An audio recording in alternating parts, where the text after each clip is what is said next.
thing. So a gentle knock, right, ready?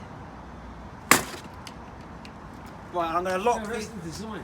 That's just terrible design. What? It pops out as soon as you clip anything. That ain't no design. It's got two lock. Look. So we check. Look. We check both bits are locked and popped out. Yeah, like there. So they're in. We're in. I checked it, then I'll pass it up to you. If that's a design, mate, that's shite. Ready? So if you knock that against anything, it pops straight out. Look. That weren't me knocking the clips. The clips are there inside. I was just tapping the base.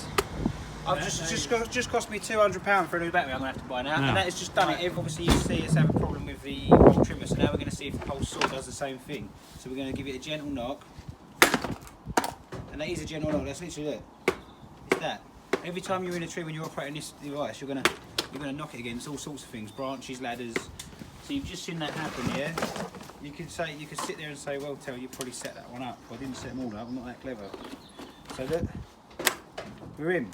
We pull back, we check that clips out, we check that clips out, we pull back again. So, just a gentle knock again. Boom! Every single time. There's a problem there.